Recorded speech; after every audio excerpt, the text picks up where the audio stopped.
دوسرے سوال کی طرف آئیں کہ آج تک کیا کوئی عورت جو ہے، لیکن اس سے پہلے یہ واضح کر لیں کہ میرے اور محمد کے درمیان کوئی رسول نہیں، کوئی رسول نبی نہیں۔ رسول نبی کون سا؟ وہ جو ضلال مبین میں ہوتا ہے، جو خاتم النبیین ہوتا ہے۔ سمجھا نہیں آ رہی؟ جی استاد جی، کلیئر ہو رہا بھی نہیں ہو رہا؟ جی استاد جی، میرے اور محمد کے درمیان نبیین تو ہیں، لیکن کوئی ایسا نبی نہیں ہے جو رسول ہے، یعنی جو آ کر یہ کہے کہ تم پچھلے رسول سے منسوب کر کے جو بھی کر رہے ہو وہ سارے کا سارا باطل ہے، بکواس ہے، بے بنیاد ہے، لہذا زیرو سے شروع کرے۔ وہ کون ہوگا؟ وہ میرے اور عیسیٰ کے درمیان کوئی نہیں ہے۔ سمجھا نہیں آ رہی؟ وہ یہ کہا تھا آنا خاتم النبیین لا نبی بعدی، کا میں خاتم النبیین ہوں، میرے بعد کوئی نبی خاتم النبیین نہیں۔ کب تک؟ جی استاد جی، پھر صرف اتنا نہیں کہا میرے اور عیسیٰ کے درمیان کوئی نبی نہیں۔ کون سا نبی؟ خاتم النبیین۔ جی سمجھ آ رہی ہے بھی نہیں آ رہی؟ جی، یہ جو کہتے ہیں نا نبی لا نبی آبادی، لا نبی آبادی، وہ عقل کے اندر پہلے پس منظر تو دیکھو۔ آنا خاتم النبیین لا نبی آبادی، صرف یہ نہیں کہا بلکہ یہ بھی کہا کہ جان لو میری امت سے 30 دجالون کذابون ایسے ہوں گے جن کا زعم یہ ہوگا کہ وہ رسول ہیں۔ دعویٰ نہیں کریں گے، ملاٹے کہتے ہیں 30 نبوت کا دعویٰ کریں گے، اور کسے عقل کے اندھو اور بے وقوفو اور جھوٹو مکارو، کہاں لکھا ہوا ہے 30 جو ہے وہ نبوت کا دعویٰ کریں گے؟ تم ثابت کر دو، احمد عیسیٰ گردن پیش کر دے گا۔ ان 30 دجالون کذابون کا زوم ہوگا۔ زوم کسے کہتے ہیں؟ زوم کہتے ہیں کہ آپ ایک کام کر رہے ہیں، آپ کو لگ رہا ہے کہ میں رسول والا کام کر رہا ہوں، اعلان نہیں کریں گے، دعویٰ نہیں کریں گے، بلکہ کہا میری امت میں 30 دجالون کذابون ہوں گے جو دین کو بدل دیں گے۔ سمجھ آ رہی ہے نہیں آ رہی؟ جی استاد جی، بالکل۔ ان کا زوم یہ ہوگا کہ ہم رسول ہیں، ان میں سے ہر ایک کا زوم یہ ہوگا کہ آنا رسول ہوں، میں رسول ہوں، آنا رسول اللہ، میں اللہ کا بھیجا ہوں۔ زوم یہ ہوگا، دعویٰ نہیں کریں گے۔ زوم کا مطلب کیا ہے؟ مطلب جو وہ کارنامہ انجام دے رہے ہوں گے، جو ان کا کردار ہوگا، ان کو یہ لگ رہا ہوگا کہ ہمارا کردار رسول کے جیسا۔ کیا ہوگا؟ محمد نے کیا کیا تھا؟ محمد نے ایک کتاب القرآن کے نام پر چھوڑ کے گیا، ایسا ہی ہے؟ جی استاد جی، بالکل ایسا ہی ہے نا؟ تو کہا تھا میرے بعد 30 دجالون کذابون ہوں گے جن کا زوم، یعنی جو میرے مقابلے پر میرے جیسا کام کریں گے۔ وہ کون ہیں؟ وہ ان کا بخاری ملاٹا، جس کا زوم تھا کہ میں رسول ہوں، جس نے دین کو بدلا۔ سمجھ نہیں آ رہی؟ دنیا کو قرآن سے دور کیا، قرآن کا متبادل گاڑ کے۔ ان کا وہ مسلم، ان کا وہ ترمذی، ان کا وہ ابن ماجہ، سمجھ آ رہی ہے بھی نہیں آ رہی؟ جی، ان کا وہ بابا حنیفہ، بات سمجھ آ رہی ہے بھی نہیں آ رہی؟ جی بالکل۔ ان کے وہ جو بابے ہیں، بابا مالک، بابا حنبل، بابا حنبل، آگے چلیں، یہ جدید دور میں بابا ہیں۔ شافعی، ہاں شافعی، یہ جدید دور میں آئے، جسے یہ کہتے ہیں ابھی وہ ریسنٹلی ایک اہل حدیث ملاٹا کہتا ہے، وہ ابن تیمیہ کا نام لیتے ہوئے کہتا ہے حجت اللہ فی الارض، زمین پر اللہ کی حجت کون؟ ابن تیمیہ۔ او عقل کے اندھو، رسول کسے کہتے ہیں؟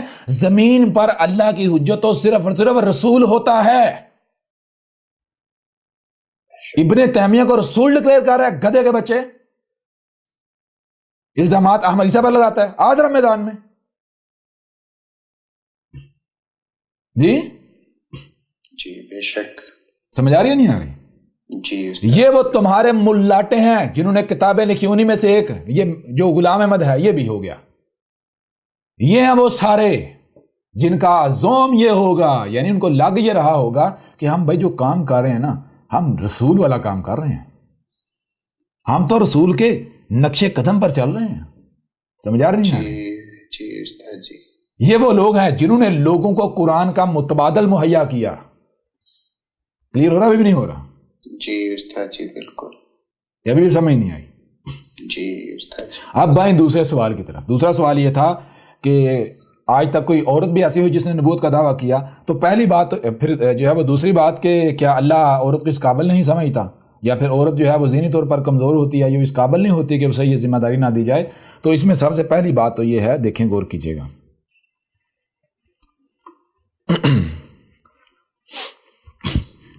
آپ نے کہا دعویٰ تو رسول کے علاوہ کوئی کر ہی نہیں سکتا، رسول کے علاوہ کوئی دعویٰ کر ہی نہیں سکتا، دعویٰ صرف رسول کرتا ہے، اس کے علاوہ جو ہوتے ہیں ان کو علماء کہا جاتا ہے، رہنما کہا جاتا ہے، عربوں کی زبان میں نبی کہا جاتا ہے، سمجھ آ رہی ہے نہیں آ رہی؟ جی استاد جی، ان کا آگے یہ نہیں کہنا ہوتا بھائی میں رسول ہوں، میں اللہ کا بھیجا ہوں، نہیں، ان کا کام یہ ہوتا ہے کہ وہ لوگوں کے اوپر حق واضح کریں، رہنمائی کریں لوگوں کی، سمجھ آ رہی نہیں؟ اسی طرح جیسے رسول نے کی، کلیئر ہو رہا بھی نہیں ہو رہا؟ جی استاد جی بالکل۔ تو اس دوران چونکہ حق کسی نہ کسی حد تک موجود ہوتا ہے، جب تک وہ نبیین آتے ہیں تو لوگ خود ہی پہچان لیتے ہیں کہ ان میں سے حق والا کون ہے، لیکن جب رسول آتا ہے اس وقت ضلال مبین ہوتی ہیں، اس وقت زبان سے بتانا لازم ہوتا ہے، اور رسول بھی آتا یہ نہیں کہتا میں رسول ہوں، بلکہ رسول ساری دعوت پہنچانے کے بعد جا کر کہتا ہے میں رب کا بھیجا ہوا ہوں، تاکہ کسی کے لیے کوئی عذر یا بہانہ نہ رہے، ٹھیک ہے جی؟ جی استاد جی بالکل۔ اچھا، پہلی بات تو یہ دعویٰ تو کوئی کر نہیں سکتا رسول کے علاوہ۔ دوسری بات، یہ ذمہ داری دیکھیں، یہ جو ذمہ داری ہے، میں آپ سے سوال کرتا ہوں، موجود ہے یا نہیں موجود؟ جی میں آپ سے سوال کرتا ہوں، یہ ایک ایسی ذمہ داری ہے جو سننے میں دیکھنے میں بہت آسان ہے، ٹھیک ہے نا؟ یہ ایک ایسی ذمہ داری ہے جو دنیا کی سب سے خطرناک ترین ذمہ داری ہے، سب سے مشکل ترین ذمہ داری ہے۔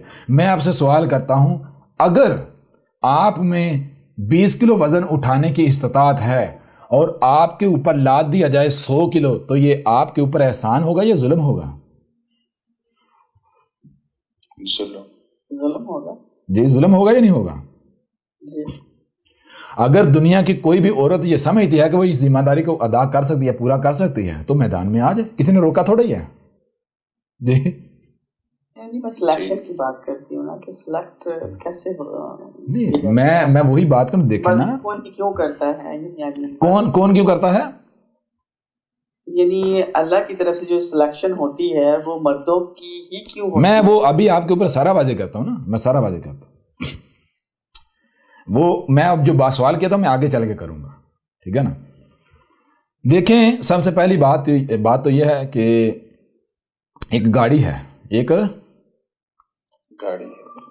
گاڑی ہے، اس میں بظاہر جو ٹائر ہیں انجن کی نسبت ان کی کوئی ویلیو نہیں نظر آتی نظر نہیں، لیکن اگر انجن یہ سمجھنا شروع کر دے کہ سارا کچھ میں ہی ہوں، ٹائروں کی کوئی اوقات نہیں، کوئی ویلیو نہیں، تو کیا ٹائروں کے بغیر انجن کسی کام کا ہے؟ نہیں نا؟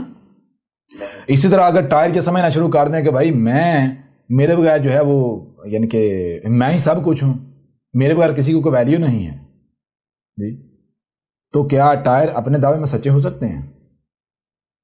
نہیں۔ بات کرنے کا مطلب کیا ہے؟ مطلب یہ ہے یا مقصد یہ ہے کہ ہر چیز کو کسی نہ کسی مقصد کے لیے تخلیق کیا گیا، ہر چیز کو، ہر شے کو کسی نہ کسی مقصد کے لیے تخلیق کیا گیا، مقصد کے لیے تخلیق کیا گیا، اس کی تخلیق کی گئی اس کے مقصد کو مد نظر رکھتے ہوئے، اس کی تخلیق کی گئی اس کے مقصد کو مد نظر رکھتے ہوئے۔ اور رب نے کیا کیا ہے؟ غور کیجیے گا، رب نے احسان کیا ہے، رب نے ظلم نہیں کیا، رب نے جس میں جتنی استطاعت تھی، جو جس لائق تھا، جو جس اہل تھا، رب نے اس کو اسی کے مطابق خلق کیا، اسی کی ذمہ داری کے مطابق اس کے اندر صلاحیتیں رکھی، ٹھیک ہے نا؟ اب غور کیجیے گا، اب اگر کوئی بندہ یہ سمجھتا ہے کہ نہیں بھائی میں یہ نہیں یہ کام کر سکتا ہوں، تو رب نے کہیں پر بھی یہ نہیں کہا کہ تم نہ کرو، ٹھیک ہے جی، تم نہ کرو۔ رب کہتا ہے کہ اگر تم دیکھو، رب کہتا ہے میں کسی بھی نفس پر اس کی استطاعت سے بڑھ کر بوجھ نہیں لادتا، ذمہ داری عائد نہیں کرتا، ٹھیک ہے جی۔ اب سوال یہ پیدا ہوتا ہے کہ یہ کون طے کرے گا کہ بھائی مجھ میں یا آپ میں یا فلاں میں استطاعت کتنی ہے؟ اب یہ دو چیزیں ہیں، پہلی چیز کہ آپ اپنے آپ کو اس کے آگے سرنڈر کر دے، جھکا دے، جس نے آپ کو کریٹ کیا، اس نے کریٹ کیا تو اس کو پتا ہے اس نے آپ کو کیسا کریٹ کیا ہے، ٹھیک ہے جی۔ اس لیے اس سے بہتر کوئی نہیں جانتا کہ آپ میں کتنا بوجھ اٹھانے کی صلاحیت ہے، آپ کون سی کتنی ذمہ داری اٹھانے کی استطاعت رکھتے ہیں۔ اب اگر آپ خود کو اس کے آگے سرنڈر کر دیتے ہیں تو نتیجہ کیا نکلے گا؟ نتیجہ یہ نکلے گا کہ دنیا کی کوئی طاقت آپ کو ناکام نہیں کر سکے گی، آپ ذلیل نہیں ہوں گے، آپ کو مشکل کا سامنا کرنا نہیں پڑے گا۔ ٹھیک ہے، بات سمجھا رہی نہیں آ رہی؟ جی استاد جی۔ اچھا، ایک چیز دوسری چیز یہ ہے غور کیجیے، دوسری چیز یہ ہے کہ آپ اپنے آپ کو رب کے آگے سرنڈر کرنے کو جائے آپ خود طے کریں، کہیں جی مجھ میں اتنا بوجھ یا اتنا وزن اٹھانے کی استطاعت ہے۔ چھوٹی سی مثال میں آپ کے سامنے رکھتا ہوں۔ مثال کے طور پر ایک بڑا سا قافلہ ہے لوگوں کا جا رہا ہے، اس میں بھی ہیں، آپ بھی ہیں، بہت سارے لوگ ہیں، جا رہے ہیں۔ رستے میں جناب ایک سونے کا پہاڑ آتا ہے، لوگ کہتے ہیں بھائی سونا اٹھا لو، جتنا جتنا کوئی اٹھا سکتا ہے اٹھا لو، یعنی جس میں جتنی استطاعت ہے وہ سونا اٹھا لے۔ ٹھیک ہے جی، میں دیکھتا ہوں بھائی میں آرام سے 50-60 کلو 70 کلو یا 80 کلو وزن اٹھا سکتا ہوں۔ ٹھیک ہے جی، اتنا اٹھا سکتا ہوں، میری جہاں تک نظر جا رہی ہے وہاں تک رستہ صاف ہے، بڑی آسانی سے وہاں تک لے جا سکتا ہوں۔ لیکن کیا میری منزل یہی ہے؟ میری منزل 8 کلومیٹر یا 10 کلومیٹر یا 15 یا 20 کلومیٹر دور ہے یا 1000 کلومیٹر دور ہے جی۔ جہاں تک مجھے نظر آ رہا ہے وہاں تک تو مجھے یعنی کہ میں واقعتاً اتنا بوجھ اٹھا کے لے جا سکتا ہوں، اتنا وزن اٹھا کے اتنا گول اٹھا کے لے جا سکتا ہوں۔ لیکن جو رستہ مجھ سے چھپا ہوا ہے، آگے کیسے حالات ہیں، موسم کیسا ہے، کہیں چور ڈاکو تو نہیں ہے، کوئی ناکہ تو نہیں رستے میں لگا ہوا، کہیں رستے میں کوئی ایسا تو نہیں کوئی چوری کے الزام میں پکڑ لے جی، کوئی بارڈر آنا ہے، کیا ہونا ہے جی، یہ تو نہ پتا۔ لہذا میں کیا کرتا ہوں، میں دیکھتا ہوں کہ بھائی کیا کوئی ایسا ہے جو چھپا ہوا ہے، جو مجھ سے چھپا اس کا علم رکھتا ہے جی، جو مجھ سے چھپا ہوا ہے وہ اس کا بھی علم رکھتا ہے۔ تو میں کہتا ہوں کیا بھائی کوئی ایسا ہے کہ جو نہ صرف ظاہر بلکہ باطن کا بھی علم رکھتا ہے جی۔ تو اگر غور کیجئے گا، اگر کوئی کہتا ہے ہاں میں ہوں، تو آپ اسے پوچھتے ہیں کہ مجھے یہ بتاؤ میں کتنا سونا اٹھا کر اپنی منزل پر لے جا سکتا ہوں؟ وہ آپ کو کہتا ہے صرف 100 گرام، صرف 100 گرام۔ اب بازار دیکھا جائے بھائی میں ہٹا کٹا 70-80 کلو وزن 6 فٹ قد، بھائی 100 گرام وہ تو ایک پیدائشی بچے کے جو ہے وہ جیب میں ڈال دیا، جو اسے نہیں پتا چلے گا جی۔ لیکن میں کیا کرتا ہوں، میں اپنے آپ کو سرنڈر کر دیتا ہوں۔ کیونکہ بھائی مجھے نہیں پتا آگے جو غائب ہے وہ کیا ہے، چھپا ہوا کیا ہے۔ ٹھیک ہے نا، اگر یہ 100 گرام کہہ رہا ہے تو یہ حق ہے، کیونکہ اسے پتا ہے آگے جو چھپا ہوا۔ اب لوگ کیا کرتے ہیں، وہ میں 100 گرام اٹھاتا ہوں گولڈ، باقی کوئی 20 کلو، کوئی 30 کلو، کوئی 40 کلو، کوئی 50 کلو، کوئی 100 کلو۔ میں جب 100 گرام اٹھاتا ہوں لوگ میرے اوپر ہنستے ہیں، لوگ میرے اوپر ہنستے ہیں، طنز کرتے ہیں۔ میں اس ہنسنے کی، اس طنز کی پرواہ نہیں کرتا۔ میں 100 گرام اٹھاتا ہوں، جیب میں ڈالتا ہوں، چلنا شروع کرتا۔ اب ہوتا کیا، جیسے جیسے چلتے جا رہے ہیں، جیسے 100 کلو اٹھایا تھا پسینوں کوئی حال نہیں، اس میں سے 20 کلو پھینکنا پڑا۔ اس طرح کرتے کرتے آگے گئے، تھکاوٹ سے چور، پسینے سے چورو چور۔ کسی نے 40 کلو اٹھایا تھا، اس کے پاس 10 کلو رہ گیا جی۔ سمجھ آ نہیں آ رہی جناب؟ 20 کلومیٹر سفر طے کیا، 30 کلومیٹر سفر طے کیا، آگے کیا ہوا؟ آگے جناب لگا ہوا ہے ناکا۔ آگے کیا لگا ہوا ہے؟ ناکا۔ وہ دیکھتے ہیں کہ بھائی جس کے پاس بھی 100 گرام سے زیادہ گولڈ ہے، ٹھیک ہے جی، یا جس کے پاس بھی گولڈ ہاتھوں میں اٹھایا ہوا یا جیبوں میں ویزیبل نظر آ رہا ہے کہیں بھی، تو اس کو روک لیتے ہیں۔ جس کے پاس ان کو محسوس نہیں ہوتا کہتے ہیں بھائی تو جا، تو جا۔ اب وہاں کیا ہوتا ہے، وہاں میں گزر جاتا ہوں اور باقی سارے کے سارے پکڑے جاتے ہیں۔ آؤ بھائی، چھتر پڑتے ہیں، گولڈ بھی آتا ہے، لتر بھی کھاتے ہیں، مرتے بھی ہیں، گردے میں کٹواتے ہیں، اور میں ہنستا کھیلتا آرام سے منزل پر پہنچ جاتا ہوں، کوئی مجھے پریشانی نہیں ہوتی۔ ٹھیک ہے جی۔ یہ بات کیوں کی؟ یہ بات اس لیے کی کہ اگر آپ اپنے آپ کو اپنے رب کے آگے سرنڈر کر دیتے ہیں، آپ کہتے ہیں اے میرے رب، میں اگر ظاہر کو دیکھوں تو ظاہر کی بنیاد پر میں اس ذمہ دار کی بھی اٹھا سکتا ہوں، میں یہ بھی کر سکتا ہوں، میں وہ بھی کر سکتا ہوں، میں ایسا بھی کر سکتا ہوں، ویسا بھی کر سکتا ہوں۔ ٹھیک ہے جی۔ لیکن یہ میں ظاہر کی بنیاد پر کہہ رہا ہوں, مجھے نہیں پتا باطن کیا ہے. تو العلیم الحکیم ہے, ٹھیک ہے جی. تو نہ صرف ظاہر بلکہ باطن کا بھی علم رکھنے والا ہے. لہٰذا اے میرے رب, جو باطن ہے, ظاہر کے ساتھ ساتھ جو باطن ہے اس کو سامنے رکھتے ہوئے میرے حق میں فیصلہ سنا, بتا, یا میرے اوپر اتنا لاد, وہ ذمہ داری عائد کر, وہ لاد جس کو میں اٹھانے کی استطاعت رکھتا ہوں. اب اگر آپ خود کو اپنے رب کے حوالے کر دیں گے تو رب آپ کے اوپر جو ذمہ داری عائد کرے گا وہ بالکل گویا کہ ایسا ہے جیسے آپ نے کپڑے اپنے جسم پر کیری کیے. کیا کبھی آپ کو لگا کہ آپ نے بوجھ اٹھایا ہوا ہے جو کپڑے پہنے ہوتے ہیں؟ نہیں. رب جو ذمہ داری عائد کرتا ہے وہ بالکل ایسے ہوتی ہے گویا کہ آپ نے کوئی کار ہی نہیں رہے, آپ دنیا کے سب سے آزاد شخص ہوتے ہیں. آپ کو پتا ہوتا ہے آزادی کیا چیز ہے. ابھی سمجھ آ رہی ہے بھی نہیں آ رہی؟ جی ٹھیک ہے. اچھا, اس کے برعکس اگر کوئی یہ کہتا ہے, غور کریں, اگر کوئی یہ کہتا ہے جی مجھ میں یہ استطاعت ہے, میں یہ کر سکوں, میں وہ کر سکوں, تو رب کیا کہتا ہے؟ رب کہتا ہے بھائی میں تو ہر کسی پر اتنا ڈالوں گا جتنی اس میں استطاعت ہے. اب اگر تم کہتے مجھ میں اتنی استطاعت ہے, ٹھیک ہے یہ لو اٹھاؤ, تو یہ لو جی. اب ایسا کرنے والا پھر بعد میں چیخیں مارتا ہے, چلاتا ہے. کلیئر ہو رہا بھی نہیں ہو رہا؟ روتا ہے, پھر ذمہ داری الٹا رب پر ڈال دیتا ہے, کہتا تیرا قصور ہے, یا تیرا ہی قصور ہے جی. جب تجھے پتا تھا میں نہیں اٹھا سکتا تو زبردستی میرے اوپر لاد دیتا. تو رب کہتا ہے میں نے تو کہا تھا, جب تیری اپنا شوق تھا, تیری اپنی خواہش تھی, تو مجھے کیا اعتراض تھا جی. جب تو کہہ رہا تھا یار اب تو غلط ہے, میں سچا ہوں, تو ٹھیک ہے اپنے آپ کو سچا ثابت کر کے دکھانا.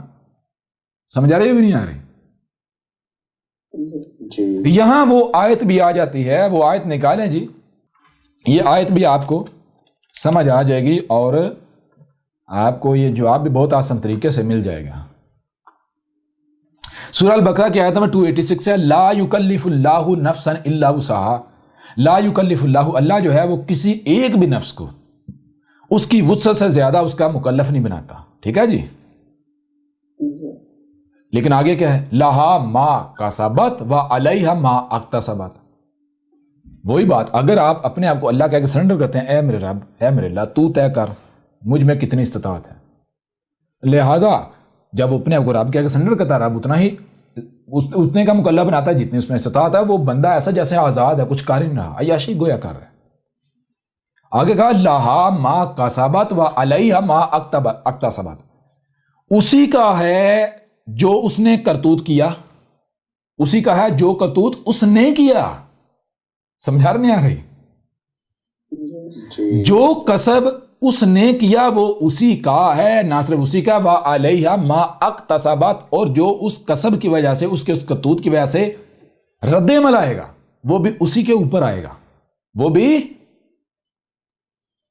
اسی کے اوپر آئے گا. لہٰذا اگر کوئی یہ سمجھتا ہے کہ بھائی میں یہ کر سکتا ہوں, میں وہ کر سکتا ہوں, رب کہتا ہے بھائی کر لے, طے کر لے تو نے کیا کرنا ہے. لیکن یہ جان لے بعد میں جب اس کا رد عمل آئے گا تو وہ تیرے اوپر آئے گا. یہ وہ چیز ہے جو شروع سے احمد عیسیٰ سمجھاتا ہے. یہ آیت بھی سامنے رکھ کے کہ بھائی جو کہا جاتا ہے صرف وہی کرو, جان بوجھ کے یہ, یعنی کہ یہ نہ کرو یہ ادھر بھی اس کے ساتھ پنگا, اس کے ساتھ پنگا. شروع سے احمد عیسیٰ نے کہا کہ آپ اس طرح دعوت دو جیسے میں دے رہا ہوں, دیکھو مجھے دیکھو جی. کسی کے سامنے آپ کو اپنے آپ کو واضح کرنے کی ضرورت نہیں ہے. آپ جو ہے فیک آئیڈیز بناؤ, ان آئیڈیز سے آپ جس کو اپنے سگے بھائی کو اپروچ کرنا چاہتے ہو اسے اپروچ کرو, ہم سائے کو اپروچ کرنا چاہتے ہیں اپروچ کرو, لیکن خود سامنے جا اپنا آپ کسی کے اوپر واضح نہ کرو. لیکن نہیں جناب, شوق ہے ہم دلائل دیں گے اور لوگ متاثر ہو جائیں گے اس علم سے, ٹھیک ہے بھائی کرو, پھر موجیں کرو. سمجھ آ رہی نہیں آ رہی؟ تو اب یہ جب حقائق راز واضح ہوتے ہیں تو کیا ہوتا ہے؟ ربنا لا تؤاخذنا انا نسینا او اخطانا ربنا ولا تحمل علینا اصرا کما حملتہ علی الذین من قبلنا. کیا کہا یہاں؟ یہ کہا جائے ربنا لا تؤاخذنا انا نسینا, یعنی کہ ہمارے رب ہماری پکڑنا کرنا اس صورت میں کہ اگر ہم بلکڑ پان میں کچھ ایسا کر بیٹھیں, یعنی کہ اگر بلکڑ پان میں جی ہم سے کوئی ایسی کوتاہی ہو جائے, ہم کوئی یعنی کہ لا علمی کی وجہ سے بلکڑ پان میں اگر ہم کوئی ذمہ داری اٹھا بیٹھتے ہیں جس کی ہم میں استطاعت نہیں ہے, تو اس کے اوپر ہماری پکڑنا کرنا بلکہ ہمیں اس سے پار لگا دینا, بچا دینا جی. او اخطانا, اور کیا ہے, اور اگر کوئی ہم سے ایک خطا ہو جاتی ہے, یعنی کہ نہ چاہتے ہوئے کوئی غلطی ہو جاتی ہے, تو اس پر بھی ہماری پکڑ نہ کرنا، ہمیں جو ہے بچا لینا. پھر ربنا ولا تحمل علینا، ہمارے رب اور نہ ہی ہمارے اوپر ڈالنا، کیا نہ ڈالنا، اسرن، جس کا ہم اصرار کریں. یعنی ہمارا بے شک ہم اصرار کریں، ہم کہیں ہم یہ کر سکتے ہیں، ہم یہ کر سکتے ہیں، ہم اصرار کریں، لیکن اے ہمارا ہمارے اوپر نہ ڈالنا. کیوں؟ ہم ہو سکتا ہے بلکڑ پن میں یا خطا میں ایسا کر رہے ہوں، ہمارے اوپر یہ نہ ڈالنا، ہمارے اوپر یہ نہ ڈالنا. اچھا کیسے؟ کما حملتہ علی الذین من قبلنا، بالکل اس طرح جیسے تو نے ڈالا ان لوگوں پر جو ہم سے قبل تھے. کون سے ہم سے قبل؟ مثال کے طور پر میں آپ کو مثال دیتا ہوں. احمد عیسیٰ نے سب سے پہلے آ کر یہ کہا، احمد عیسیٰ نے کہا کہ بھائی یہ جو تم دعوے کر رہے ہیں ہم پوری دنیا پر خلافت قائم کر دیں گے، یہ وہ وقت نہیں ہے، لہٰذا اس وقت جو صلاۃ کتب ہے اس کی طرف آؤ. وہ کون سی صلاۃ کتب ہے؟ وہ ہے وہ جو نوح نے قائم کی تھی. انہوں نے کہا نہیں، ہم تو پوری دنیا پر یہ کر دیں گے وہ کر دیں گے. تو کہا ٹھیک ہے بھائی کرو. سمجھ آ رہی نہیں آ رہی؟ اگر تم کہتے ہو ہم اس وقت پوری دنیا کو جناب اس کے اوپر دین قائم کر دیں گے، اگر تم یہ ذمہ داری اٹھانے کے دعوے دار ہو، تمہیں وسعت ہے، استطاعت ہے، تو ٹھیک ہے اٹھاؤ، جاؤ کرو. ضد کی، رب نے ڈال دی یا نہیں ڈال دی؟ اٹھا پائے؟ کمر ٹوٹی یا نہیں ٹوٹی؟ وہ احمد تو شروع میں واضح کر دیا تھا، ہر چیز واضح کر دی تھی. جی بالکل. کتنے ہی نوجوان ہیں جو آئے، مجھے کہا جی ہم ادھر جانا چاہتے ہیں، میں نے کہا نا، بھول کے بھی نہ جانا. اس وقت وہ صلاۃ کتب نہیں، اس وقت یہ صلاۃ کتب ہے جو انہوں نے قائم کی تھی، اسے قائم کرو اگر بچنا ہے تو. کہا جی نہیں ہم تو ادھر ہی جانے تھے، پر ٹھیک ہے جاؤ. سمجھ آ رہی نہیں آ رہی؟ مرو آگ میں کودو جا کے، کسی نے روکا ہے؟ ٹھیک ہے ظاہر بات تمہاری اب ضرورت نہیں ہے، پر دنیا میں جاؤ، واپس جاؤ، گھر جاؤ. تو یہ چیز ہے ربنا ولا تحملنا ما لا طاقت لنا، یعنی کہ ہمارے رب ایسا بھی ہمارے اوپر نہ ڈالنا، لادنا کہ جس کو اٹھانے کی، جس ذمہ داری کو پورا کرنے کی ہم میں طاقت نہ ہو، ہم میں قوت نہ ہو، ہم اسے کر نہ سکے. لنا بھی ہمارے لیے وہ نہ کرنا. واعف عنا واغفر لنا وارحمنا انت مولانا فانصرنا علی القوم الکافرین. بہرحال تو یہ آیت آپ کے سامنے کیوں رکھی؟ یہ آیت اس لیے سامنے رکھی کہ دیکھیں رب نے یہ نہیں کہا کہ کوئی بھی عورت اس ذمہ داری کو نہیں اٹھا سکتی. رب یہ کہہ رہا ہے کہ دیکھو میں نے ہر شے کو تخلیق کیا ہے اس کے مقصد کے لحاظ سے، اس کی ذمہ داری کے لحاظ سے، ٹھیک ہے جی. اور میں نے تخلیق اس طرح سے کیا ہے کہ کسی پر بھی اس کی استطاعت سے بڑھ کر بوجھ میں نے یعنی کہ نہیں لادا، نہ میں لالتا ہوں. اب اگر مثال کے طور پر عورت کہتی ہے جی میں، اس سے پہلے تھوڑی اور واضح کر لیں، مرد کی تخلیق کی گئی مرد کی ذمہ داری کے لحاظ سے، عورت کی تخلیق کی گئی عورت کی ذمہ داری کے لحاظ سے. مرد یہ نہیں کہہ سکتا کہ میں عورت سے افضل ہوں، عورت یہ نہیں کہہ سکتی کہ میں مرد سے افضل ہوں.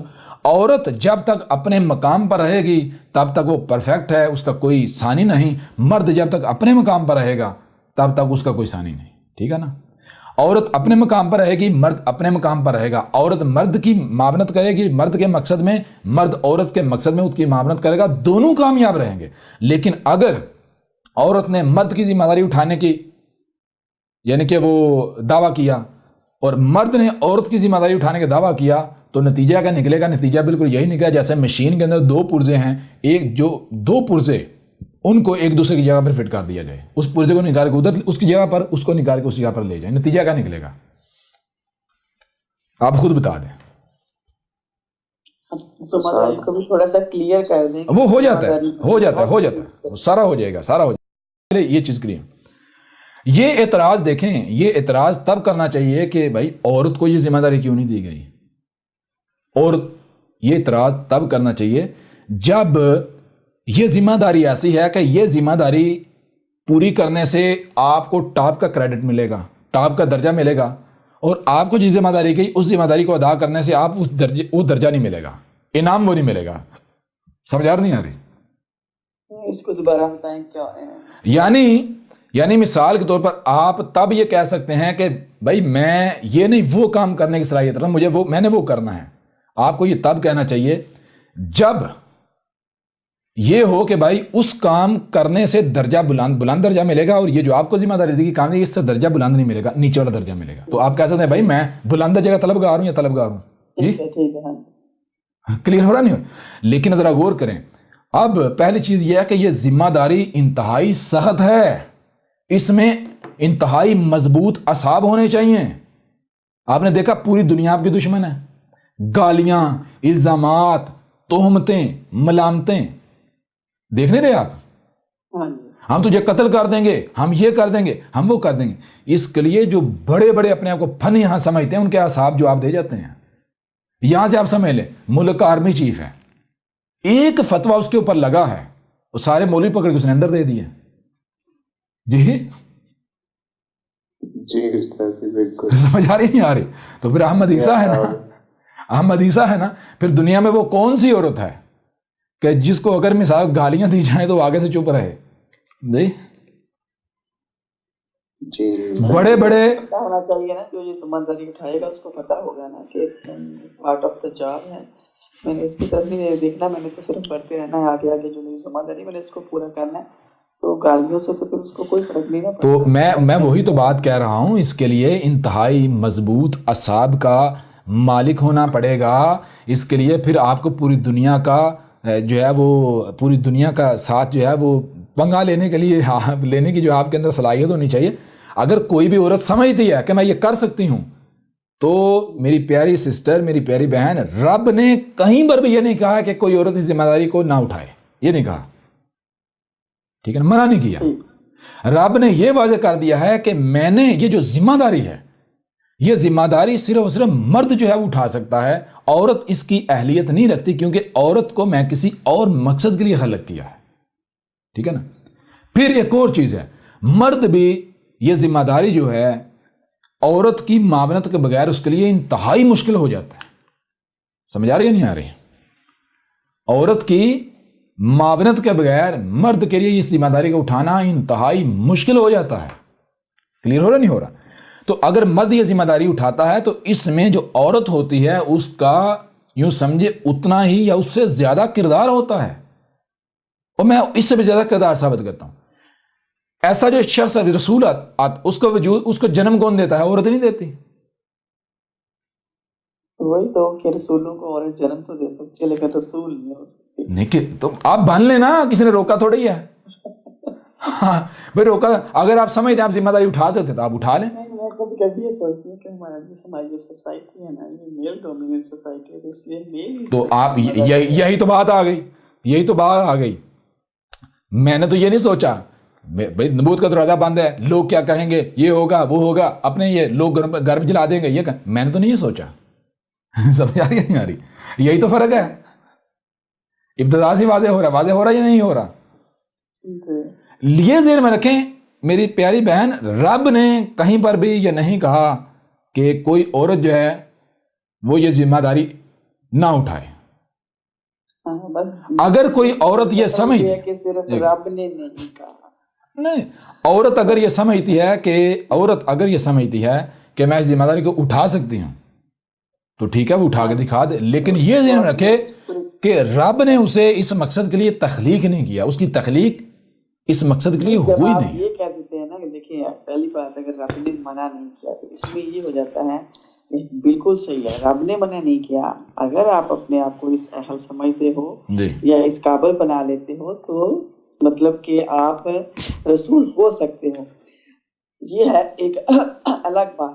جب آپ یہ کہتے ہو کہ رب نے اس میں یہ صلاحیت ہی نہیں رکھی، اس کو اور صلاحیتوں کے لیے پیدا کیا، تو پھر تو آپ نے اس کو پہلے دن سے ہی الگ کر دیا کہ وہ اس قابل ہو ہی نہیں سکتا. میں وہی بات کر، دیکھیں غور کریں. تھوڑی دیر پہلے میں نے بڑی ڈیٹیل کے ساتھ یہ بات کی کہ دیکھیں ہر ایک کی تخلیق اس کے مقصد کو سامنے رکھ کر کی گئی، ہر ایک کی تخلیق اس کے.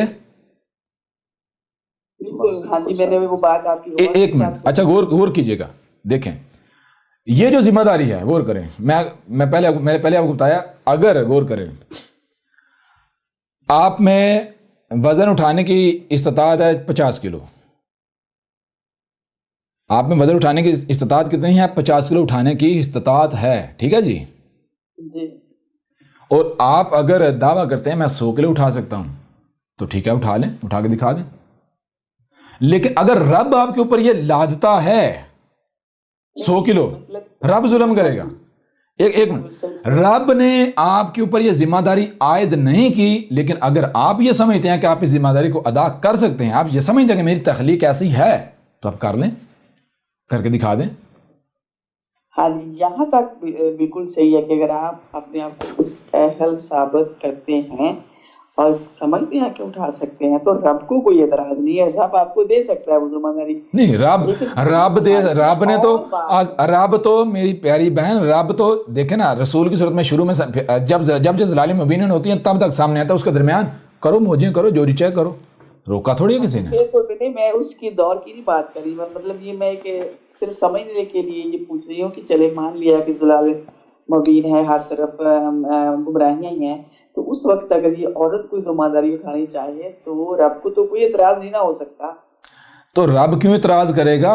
رب کو اعتراض کرنے کی ضرورت بھی کیا ہے؟ جب دیکھیں نا, رب اس ذمہ داری نہیں لاد رہا اس کے اوپر, وہ خود اٹھا رہی نا, تو رب کو کیا اعتراض ہے؟ خود اٹھا رہی. رب نے ابھی دیکھیں رب نے کیا کہا, رب نے کیا کہا, لا یکلف اللہ نفسا الا وسعہا. اللہ جو ہے, ایک منٹ, اللہ جو ہے کسی ایک بھی نفس کو اس میں جتنی استطاعت ہوتی ہے اس کے علاوہ اس کا مکلف نہیں بناتا.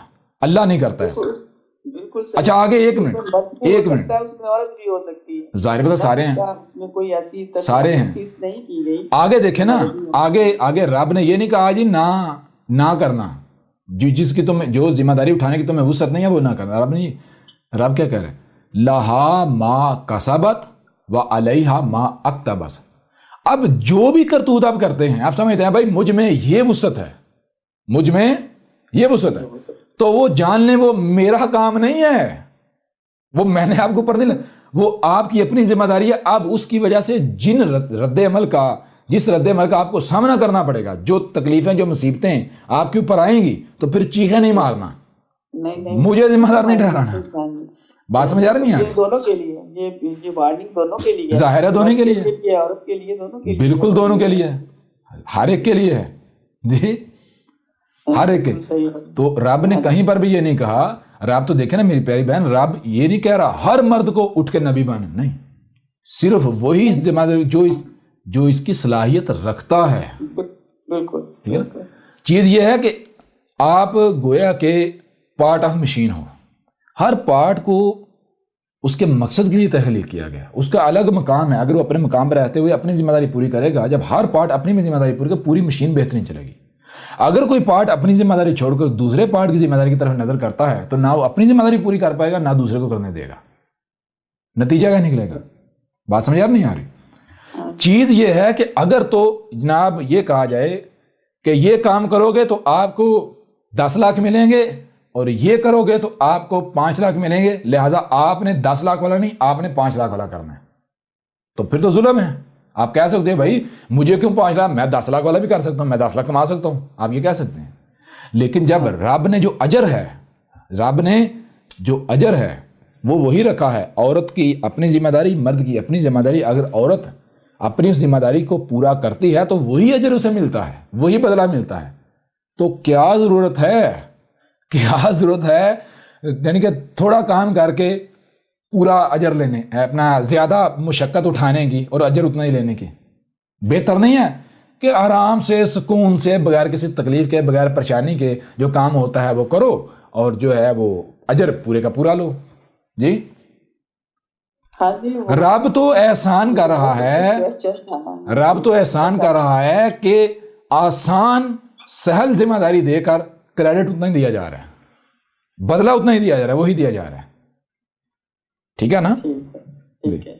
اور جو ہم نے پہلے بات کی اس میں میرے ذہن میں 2 سوال آئے ہیں جی. ایک تو وہ ہے جو آپ نے کہا کہ سورج سے جو گرمی آتی ہے وہ ٹھنڈی آتی ہے, اور زمین میں جب ان کا اختلاط ہوتا ہے, یعنی ان کے جو گیسز ایک دوسرے کے ساتھ ملتی ہیں, پھر اس سے جو بانڈ کریک ہوتے ہیں, تو اس کی وجہ سے ہیٹ جو ہے وہ زمین کے اوپر بڑھتی جا رہی ہے. جی. جو کہ یہ گیسز وغیرہ جو ہم کاربن مونو آکسائڈ گاڑیوں کی وجہ سے جو گیسیں ہم نے ہوا میں چھوڑی ہوئی ہیں وہ زمین کے اندر تھی, اور ہم نے اس کو باہر لا کے فضا میں چھوڑ دیا اور پھر اس وجہ سے ساری پولوشن ہے اور گرمی ہے نا جی تو تابکاری اس وجہ سے ہو رہی ہے. تو اگر آپ اسپیس پہ چلے جائیں جی اوپر چلے جائیں تو یہ تابکاری تو تب بھی آپ کو برن کرتی ہے, ہیٹ تو تب بھی ہے اور آپ کو سورج کی تابکاری اثرات اوپر بھی فیل ہوتے ہیں, جبکہ وہاں پہ یہ گاڑیوں وغیرہ کا کوئی دھواں نہیں ہے. تو اس کے بارے میں آپ کا کیا خیال ہے؟ ایک سوال یہ. اور دوسرا یہ کہ جب ہم حضرت ابراہیم علیہ السلام کی بات کر رہے تھے کہ ابراہیم علیہ السلام نے کہا کہ میرا رب جو ہے وہ مشرق سے سورج نکالتا ہے, اور اس نے حکومت کو کہا کہ آپ مغرب سے لے نکال دیں. تو آپ نے یہ مینشن کیا کہ اس وقت ابراہیم کا ایک مطلب باطن کا نالج نہیں تھا, یعنی ایک اس کو ظاہری دیکھ رہا تھا. جی آپ نے کہا تھا بالکل. ہاں جی. اور آپ نے یہ بھی کہا کہ اس وقت جو ترقی ہوئی تھی وہ اس دور سے 90 ٹائم زیادہ تھی. جی اگر اس وقت 90 ٹائم زیادہ تھی تو کیا ان لوگوں کو نہیں پتا تھا کہ زمین جو ہے وہ سورج کے گرد گھومتی ہے, سورج نہیں گھومتا, چکر لگاتا؟ تو ابراہیم کو کیسے نہیں پتا تھا کہ سورج چکر نہیں لگا رہا, جبکہ ان کی ترقی جو تھی وہ ہم سے 90 ٹائم زیادہ. بالکل ٹھیک, زبردست. اور بس یہی دو آئے تھے. ٹھیک ہے, پہلا سوال کیا تھا؟ پہلا سوال وہی سورج کی گرمی والا. سورج کی گرمی والا. دوسرا سوال کہ اگر وہ قوم جو ہے وہ لوگ جو ہے وہ 90% آگے تھے تو ان کو پھر کیا, یعنی کہ یہ نہیں پتا تھا کہ جو ہے وہ زمین نہیں گھوم رہی, یعنی کہ سورج جو ہے وہ گھوم رہا ہے, اپنا زمین کے جو ہے گھومنے کا علم نہیں تھا. تو میری پیاری بہن, یہ ہم پہلے بار بار یہ بات واضح کر چکے ہیں کہ ایک دور جو آیا ہے, جو دور ابراہیم سے کچھ عرصہ قبل سٹارٹ ہوا ہے اور وہاں سے لے کر یہ چلا ہے, یہ اس کا اینڈ ہوا ہے سلیمان علیہ السلام کے وقت. ٹھیک ہے, یہ وہ دور تھا جب جو ٹیکنالوجی تھی وہ صرف جو سٹیٹس ہیں ان کے پاس تھی, جو صرف جو ریاستیں ہیں ان کے پاس تھی, عوام کے پاس کچھ نہیں تھا. عوام کو ٹیکنالوجی کو نہیں استعمال کرنے دیتے تھے, عوام کو تو سنگاتے بھی نہیں تھے. ٹھیک ہے نا, جو بھی تحقیقات ہوتی تھی, جو بھی تجربات ہوتے تھے, جو کچھ بھی ہوتا تھا اس سے عوام کو 100% غافل رکھا جاتا تھا. عوام جو ہے اس کو غلام یعنی پتھر کے طور میں رکھا ہوا تھا. اور جو سٹیٹس تھیں وہ چونکہ بادشاہتیں تھیں, ٹھیک ہے, نسل آگے چلتی تو بادشاہتیں نہیں چاہتی تھیں کہ عوام جو ہے وہ ہمارے مقابلے پر آ جائے. ٹھیک ہے نا, لہٰذا یہ راز, یہ چیزیں تب پتہ چلتی ہیں جب یہ راز, یہ چیزیں جو ہیں یہ لٹریچر میں آئیں, عوامی سطح پر آئیں, اوپنلی آئیں. تو اس دوران یہ ہوتا تھا کہ کوئی بھی سائنٹسٹ, کوئی بھی شخص جو ہے اگر وہ سٹیٹ کا راز لیک کرتا ہے, پبلک کرتا ہے, تو اس کی سزا انتہائی سخت تھی. ٹھیک ہے نا, یہ چیز ذہن میں رکھنی ہے. جس وجہ سے اس وقت جو سٹیٹس تھیں, ریاستیں تھیں, ان کے پاس ٹیکنالوجی تھی, اور اس طرح آل فرعون حکومت کے پاس ٹیکنالوجی تھی, عوام کے پاس نہیں تھی. یہ جو بابل والے ہیں, بابل والے, ان کے پاس حکومت اور اسٹیٹ کے پاس جو ہے وہ ٹیکنالوجی تھی, عوام کے پاس کچھ نہیں تھا. عوام وہی جو ہے وہ جاہل کے جاہل, اور بالکل کسی چیز کا نہیں پتا. ٹھیک ہے نا, یہ چیز ہے.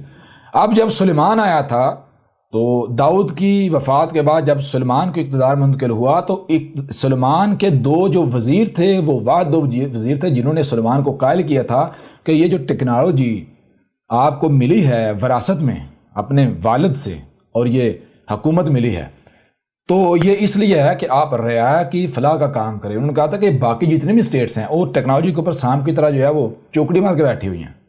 ٹھیک ہے نا, آپ کو اگر یہ اسباب رب نے دیے ہیں تو اس لیے دیے ہیں کہ آپ اپنی رعایا کو اس کے فوائد دیں. تو سلیمان نے کیا کیا, سلیمان نے پھر اس چیز کو یعنی پبلک کیا فرسٹ ٹائم. ٹھیک ہے نا, سلیمان نے اس ٹیکنالوجی کو جب پبلک کیا تو پبلک کرنے کا نتیجہ یہ نکلا کہ بیماریاں بڑھنا شروع ہو گئیں, یہ طرح طرح کی ہلاکتیں جو ہے وہ آنا شروع ہو گئیں. اور اس وقت تک جو ہے وہ سلیمان کو اس وقت تک احساس نہیں ہوا جب تک کہ سلیمان کے اپنے ہاں ایک جو ہے وہ عیب دار بچہ پیدا نہیں ہوگا.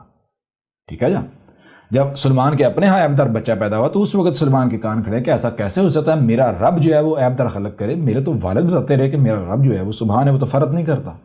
جی, یہ کیسے ہو سکتا ہے؟ یہ میرے رب کی حکم. لہٰذا اس وقت پھر سلیمان نے جتنے بھی یعنی سائنٹسٹ تھے، میڈیکل فیلڈ کے جو لوگ تھے بڑے بڑے، ان کو جمع کیا کمیٹی سے، ان کا تحقیقات کرو، یہ بچہ پیدا ہوا تو ایسے ہوا کیا. انہوں نے پھر جب تحقیقات کر کے رپورٹ سامنے رکھی تو انہوں نے کہا بھائی یہ بشر جو ہے، یہ ہیومن باڈی ہے تو کیمیکل فارمولہ ہے، ٹھیک ہے نا، تو جو کیمیکل آپ اس کو فراہم کریں گے تو اس سے وہی بنے گا. انہوں نے بتایا اس کی ساری جو وجہ کیا ہے، وجہ ہے یہ رزق، خوراک، ٹھیک ہے نا، یہ جینیٹیکلی موڈیفائڈ بیج ہیں، یہ سارا کچھ ہو رہا ہے، یہ کھاد ہیں، یہ سارا کچھ جو آپ پبلک آپ نے کیا ہوا ہے. تو پھر سلیمان نے اسی وقت کہا تھا اے میرے رب. نہ صرف سلیمان نے وہ جو مارکیٹیں تھیں گاڑیوں کی اور یہ ساری جدید یہ ختم کر دی فوری، یعنی کہ وہ ایمرجنسی لگا دی، بلکہ ساتھ سلیمان نے کہا جیسے مثال کے طور پر آپ ایک ایسے کارخانے میں کام کرتے ہیں جو کارخانہ زہر بناتا ہے دوائی کے نام پر، آپ کو کہا جاتا ہے بھائی یہ کارخانہ زہر بنا رہا، آپ نہیں مانتے، آپ کہتے ہیں نہیں بھائی یہ تو مسیحا ہے.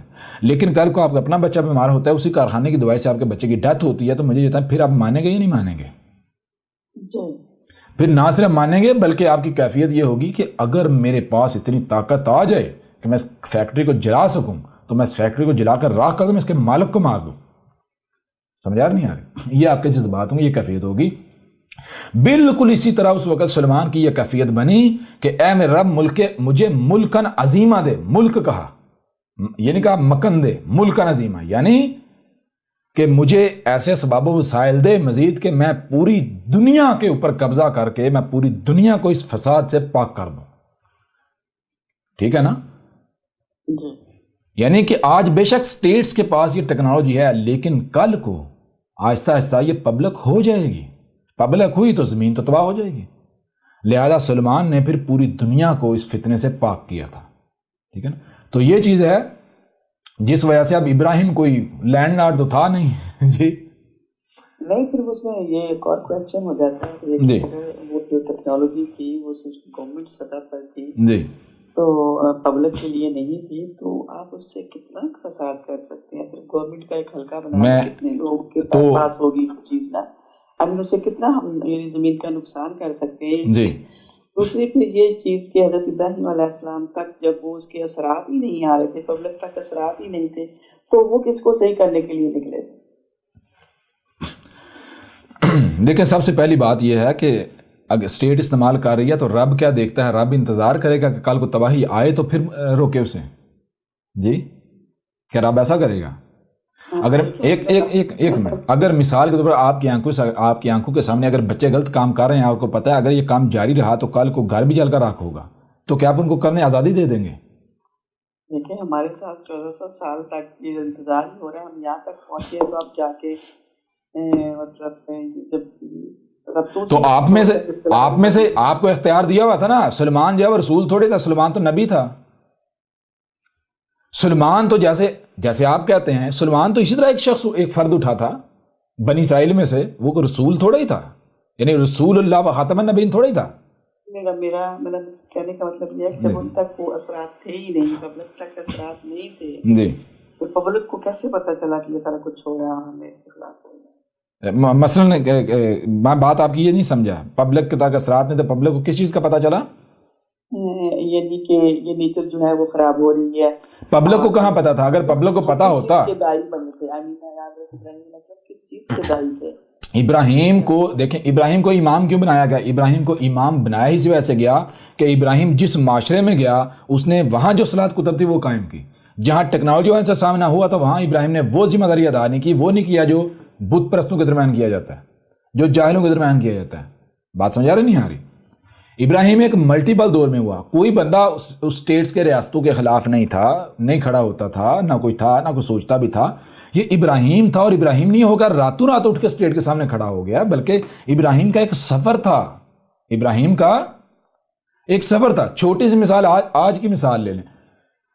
واحد احمد عیسیٰ ہے، احمد عیسیٰ کے علاوہ کوئی دوسری شخصیت نہیں ہے جس نے یہ حقائق جو ہے وہ کھول کر سامنے رکھے. جی ہر بندہ عجیب فرسٹ ٹائم آپ سے سنا دعوت اللہ پوری دنیا میں دناتا پھر کسی کو نظر آیا پوری دنیا میں؟ تو ابراہیم کو اس وقت نظر آیا. کیوں نظر آیا؟ اسی قرآن میں کیا کہا؟ مجھے کیوں ابراہیم کہا جا رہا ہے؟ ابراہیم آنے کا، ابراہیم ہو. سمجھ آ رہی نہیں آ رہی؟ جیسے آج نہ اسی طرح نظر آیا ابراہیم کو، اسی طرح نظر آیا. بار بار یہ بات ہوتی ہے مومن کیا ہے؟ مومن وہ دیکھتا ہے جو ایک عام بشر یا مشرک نہیں دیکھتا. مشرک جو ہے صرف ظاہر دیکھتا ہے, مومن بہت دور تک دیکھتا ہے, باطن دیکھتا ہے. ٹھیک ہے نا. تو ظاہر کے لحاظ سے جو باطن کی ضرورت ہوتی ہے وہ باطن آپ کو ظاہر, یعنی کہ آپ دیکھیں, غور کریں, جو کانوں سے سنا, جو دیکھا, آپ جب اس کو سمجھتے ہیں تو دماغ کو وہی نتیجہ فراہم کرتا ہے جو ظاہر نہیں ہوتا, جو چھپا ہوا ہوتا ہے. ایسا ہی ہے نا. لیکن سننا اور دیکھنا وہ جو چھپا ہوا ہے وہ دل کا کام ہے. تو ابراہیم نے جو ظاہر دیکھا اسے جب غور و فکر کیا, اسے سمجھا, تو ابراہیم آگے وہ دور جو نتیجہ ہے اس تک پہنچ گیا. اس کے نتائج کل کو کیا نکلیں گے. تو اب ابراہیم کو جب رب اٹھا کر وہاں سے, ایک مشرک معاشرے تھے, وہاں جو ذمہ داری پوری کرنی تھی وہاں کر لی, وہاں سے ابراہیم کو زمین تنگ کر دی گئی, وہاں سے راتوں رات نکلنا پڑا, وہاں سے ابراہیم نے ہجرت کی. جب یہاں اس معاشرے میں آیا, یہاں آیا ہے, یہاں دیکھتا ہے کہ یہاں یہ کچھ ہو رہا ہے, تو ایسا نہیں ہوگا ابراہیم نے آتے ہی شروع کر دیا. نہیں, ابراہیم نے وہی غور و فکر کرنا شروع کیا. جب غور و فکر کرتا کرتا جب ابراہیم کے اوپر حقائق واضح ہو, تو یہ نہیں ہوا کہ ایک دم سے اٹھ کے ابراہیم نے جو یہ کرنا شروع کیا, اسٹیٹ نے جو ہے ابراہیم کو جو ہے وہ آگے سے اسٹیٹ, کوئی بھی ایک منٹ, کوئی بھی اسٹیٹ ایسے ہی اٹھ کے کسی کو جواب دیتی ہے جی؟ کوئی بھی ریاست ایسے ہی کسی کو اٹھ کے جواب دینا شروع ہو جائے گی؟ اس کے لیے آپ کا اس مقام پر آنا لازم ہے. تو ابراہیم جو ہے, ابراہیم ایک جیسے آپ کہتے ہیں ایک بہت بڑا دماغ تھا. ٹھیک ہے نا, بہت بڑا دماغ تھا. تو ابراہیم نے ان چیزوں کو قریب سے دیکھا. ابراہیم کو مواقع ملے اس سسٹم کے, اس ریاست کے, اس نظام کے کلوز ہونے کے, قریب ہونے سے, قریب سے دیکھنے کے. جیسے چھوٹی سی بات ہے, مثال کے طور پر میں پہاڑ پھاڑتا رہا, مجھے نہیں پتا تھا, میں پہاڑ پھاڑتا رہا, سمجھا نہیں, پہاڑ جو ہے وہ بلاسٹ, ان کو پھاڑنا اور سب, تبھی تو مجھے پتا چلا نا. بات سمجھا نہیں آ رہی؟ تو اسی طرح ابراہیم نے جب ان چیزوں کو, ان معاملات کو قریب سے دیکھا, اسے آبزرو کیا, سمجھ آئی, تو پھر ابراہیم نے وہی جو اسٹیٹ لیول کے افراد تھے ان کے اوپر یہ چیزیں واضح کرنا شروع کی. بھئی یہ اصل میں فساد کر رہے ہیں ہم لوگ تو. ٹھیک ہے نا. تو یہ وہ مباحثہ ہے جس کو قرآن جو ہے وہ یہاں پر کوٹ کر رہا ہے جی. یا دوسرا آپ کا سوال, پہلا جو سوال تھا آپ کا کہ اوپر جاتے ہیں تو اوپر ٹھنڈ ہے, یہی آپ نے کہا؟ میں نے کہا اوپر اگر خلا میں چل جائے تو ہیٹ اور تاپ کا اثرات تو وہاں پہ بھی ہوتے ہیں جو بالکل. ایک منٹ یہاں یہ ذہن میں رکھنا ہے. اوپر اگر آپ جہاز لے کر جاتے ہیں تو جہاز گرم نہیں ہوگا, سورج جہاز کے اوپر پڑے گا. ایک منٹ غور کرنا ہے. اوپر آپ جہاز لے کر جائیں گے, جہاز گرم نہیں ہوگا, جہاز کے اوپر باڈی گرم نہیں ہوگی, بلکہ وہ فریز ہو جائے گی ٹھنڈک سے. میں اس کی بات نہیں کر رہی ہوں, اس کے میں آپ کو میں وہی جواب دینے لگا ہوں نا. میں جواب دینے لگا. اگر ہیومن باڈی اوپر جاتی ہے, ہیومن باڈی اوپر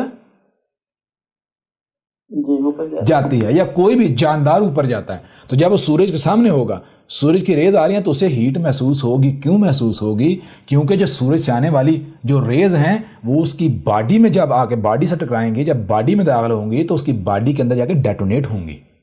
کیونکہ آپ کی باڈی انہی عناصر سے بنی ہے جن عناصر سے سورج کی جو ریز ہیں وہ ڈیٹونیٹ ہوتی ہیں. بات سمجھ آ رہی نہیں آ رہی؟ کلیئر ہو رہا نہیں ہو رہا؟ اس وجہ سے آپ کو ہیٹ محسوس ہوگی. وہ لوہا لے کر جائیں گے, لوہا گرم نہیں ہوگا, کاپر گرم نہیں ہوگا, کوئی بھی لکڑی لے کر جائیں گے, لکڑی گرم نہیں ہوگی. کلیئر ہو رہا نہیں ہو رہا؟ وہ ریفلیکٹر ہے اور جو ہیومن ہے وہ ایبزاربر. ہاں ایبزاربر, ہیومن کے جتنے بھی جاندار ہیں تو ہاں ان کے اندر وہ جب ریز آئیں گی داخل ہوں گی تو ان کے اندر وہ ڈیٹونیٹر موجود ہے نا, وہ ایلیمنٹس, وہ عناصر موجود ہیں جن کے ساتھ جب اختلاط ہوگا تو تابکاری بے نقاب ہوگی, بلاسٹ ہوں گے. کیونکہ آپ کی باڈی سورج کی ریز سے انرجی بھی تو لے رہی ہے نا, اس کو یوز بھی تو کرنا ہے نا, جی پروسیس کرنا ہے. جی کلیئر ہوا نہیں ہوا؟ جی استاد جی, ایک سوال ہے استاد جی ابراہیم علیہ السلام کے بارے میں. جی ابراہیم علیہ السلام رسول تھے کہ نبی تھے استاد جی؟ رسول تھے. تو رسول تو دو رسول آتے ہیں, یا اولین میں ایک آخرین میں. رسول آتا ہے جب ضلال مبین ہوتی ہیں, یہ ذہن میں رکھنا ہے. ٹھیک ہے نا, جب ضلال مبین ہوتی ہیں. اب یہ دیکھنا ہوتا ہے, غور کیجیے گا, اب ہر قوم کو 2 موقع دیے جاتے ہیں, 2 بار موقع دیا, تیسری دی جاتا ہے. پہلی چیز یہ ہوگی. دوسری چیز جو آپ نے ذہن میں رکھنی ہے، وہ دوسری چیز یہ ذہن میں رکھنی ہے میرے پیارے بھائی کہ جب رسول آتا ہے تو رسول آتا ہے، رسول کے آنے کے لیے قانون ہے ضلال مبین کرنا۔ اس وقت اگر قوم جو ہے وہی پتھر کے دور میں رہتی ہے تو ظاہری بات ضلال مبین تو آ گئی، قوم بے شک وہیں کی وہیں ہے تو رسول تو بھیجا جائے گا نا۔ جی استاد جی۔ لیکن اگر ضلال مبین آتے آتے تک قوم جو ہے وہی وہ شجرۃ الملونہ جو ہے، یہ چھپی مخلوقات جو متشابہ مخلوقات کا سلسلہ، اس کے پیچھے پڑتے ہوئے دن بدن آگے بڑھتے اتنا آگے بڑھ جاتا ہے کہ ہلاکت سر پہ ہے، تو پھر کیا آئے گا؟ دیکھیں جب ضلال مبین آئیں گی تو اس دوران اگر لوگ ایسی حالت میں نہیں پہنچے کہ عذاب سر پر ہے تو وہ رسول کیا کہلائے گا؟ وہ کہلائے گا بشیر۔ وہ کیا کہلائے گا؟ بشیر۔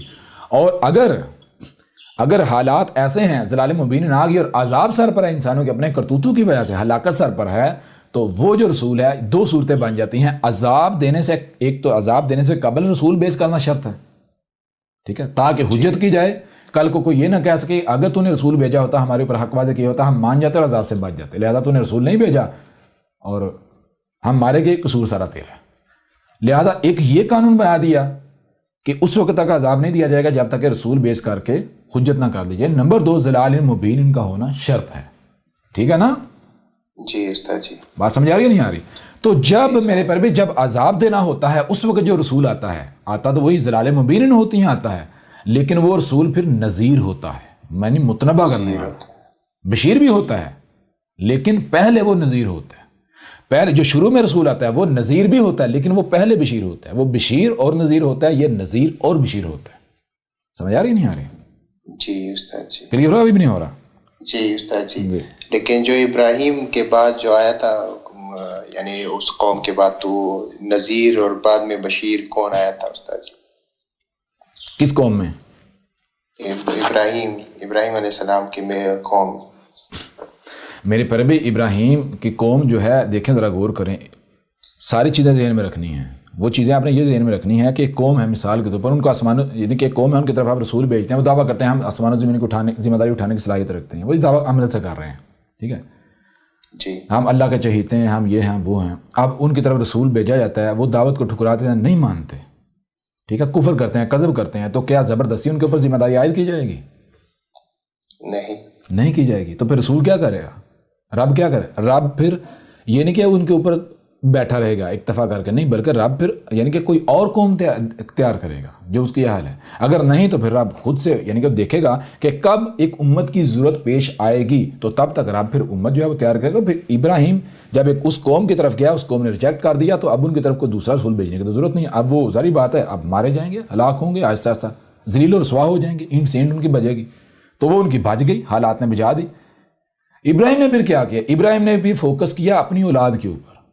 ابراہیم نے جب ابراہیم کا بیٹا جو اسماعیل جب اس قابل ہوا، تو ابراہیم نے اپنے بیٹے اسماعیل کو ان لوگوں کے درمیان بھیجا جو اس وقت یعنی کہ وہ کہہ رہے تھے اے اللہ ہمیں ہدایت چاہیے، ہمیں ہدایت چاہیے، ہمیں ہدایت چاہیے، تو اپنے بیٹے کو بھیجا۔ یہ وہ جو جسے کہتے ہیں ابراہیم نے اپنے بیٹے کی گردن پر چھری چلائی۔ سمجھا رہی نہیں آ رہی؟ جی استاد جی، قربان۔ ہاں، تو یہ اپنے بیٹے کو وہاں بھیجا تھا، لیکن اس قوم نے بھی پھر ظاہری بات ہے وہ نہیں کیا۔